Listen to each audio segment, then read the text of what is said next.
After Uzziah's prideful downfall, his son Jotham becomes king. Like his father and grandfather, Jotham lives uprightly from beginning to end.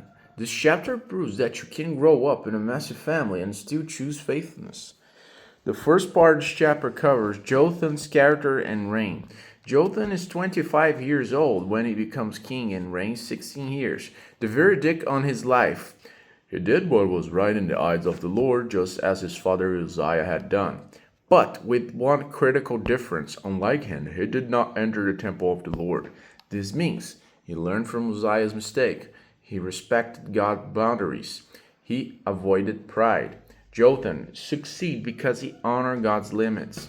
Sadly, the people were corrupt. The people, however, continued their corrupt practices, so Jotham was righteous even when the culture wasn't.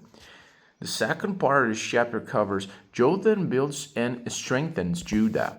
Jotham focuses on constructive work, builds the upper gate of the temple, works on the wall of Ophel, builds cities, builds military forts and towers. He strengthens Judah's infrastructure and security. Jotham doesn't chase power or glory. He builds stability.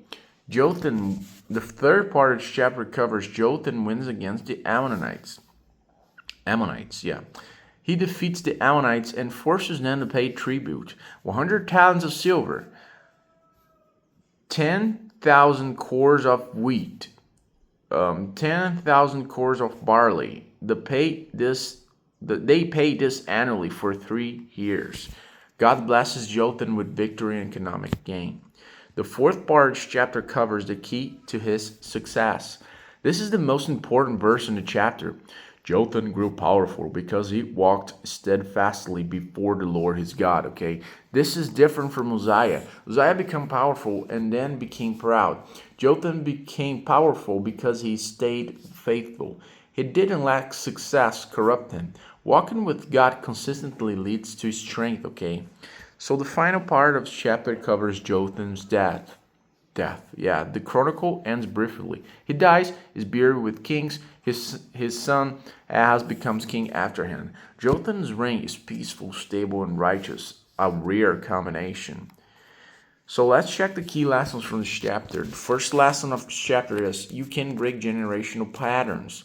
Jotham avoided his father's pride and lived faithfully. Second lesson, steadfast obedience brings strength. His power came from walking with God.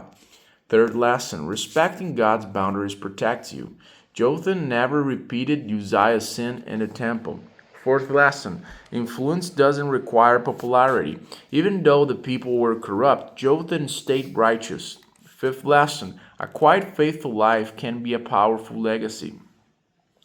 Jotham isn't dramatic. He is steady, consistent, honorable, and sometimes the holiest life is the least noisy. That's what represents this chapter because it's a small chapter, a shame, but I think the chapter says that his story is covered in other records, okay? But in summary, this chapter, Jotham lives a short but sterling reign. He walks faithfully with God, respects his boundaries, strengthens Judah, defeats enemies, and grows powerful because of his devotion. Unlike many kings before him, he finishes well, proving that faithfulness, no fame defines greatness.